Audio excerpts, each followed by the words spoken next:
네, 안녕하세요. 교통사고 전문 로펌 윤앤리의 이재윤 변호사입니다. 오늘은 전동 킥보드 사고에 대해서 좀 말씀드리려고 합니다. 일단 전동 킥보드가 도로교통법상 어디에 해당하는지 알고 계시나요? 도로교통법은 전동 킥보드도 차의 일종으로 보고 있습니다. 모든 도로교통법이나 여러 가지 여타 도로 관련, 운전 관련 법규에 있어서 전동 킥보드는 차로 분류돼서 적용을 받는다는 점 알고 계셔야 되고요. 근데 반면에 전동 킥보드 같은 경우에는 자동차 종합보험 가입 대상에는 해당하지 않습니다. 그래서 전동 킥보드를 운행하다가 사고가 나서 피해자가 많이 다쳤을 경우에 피해자는 자동차 종합보험으로 보상을 받을 수 없게 됩니다.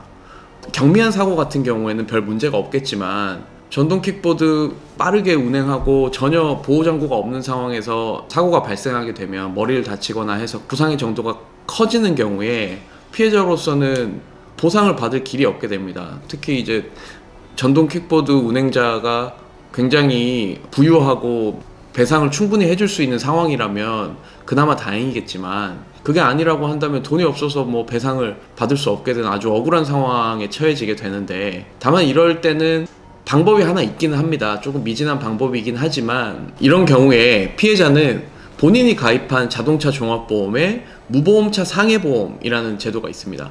무보험차 상해보험을 적용하면 내가 가입한 종합보험 회사가 먼저 내가 입은 부상에 대한 급수에 따라서 책임보험 한도로 나한테 보상을 해준 다음에 그 금액을 이제 가해자에게 나중에 구상하게 되는 그런 구조로 배상을 받을 수 있게 되는데요. 다만 이 경우에도 아까 말씀드렸다시피 책임보험 한도로밖에 되지 않기 때문에 상해 급수가 1급인 경우에도 최대 3천만 원 정도까지 보상을 받을 수밖에 없고, 나머지는 가해자 본인에게 청구를 해서 받아내는 방법밖에 없습니다. 오늘 이제 전동 킥보드에 관한 사고가 일어났을 때, 피해를 입었을 때 어떻게 배상을 받을 수 있느냐에 대한 말씀을 드렸습니다.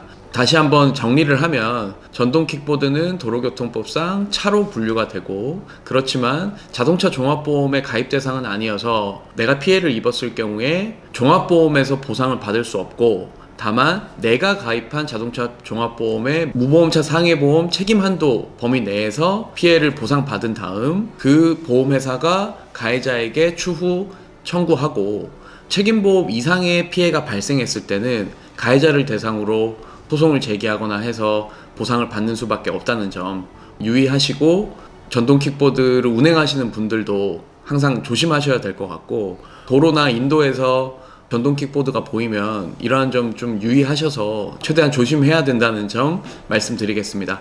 오늘 말씀 도움이 되셨다면 좋아요와 구독, 알림 설정 부탁드리겠습니다.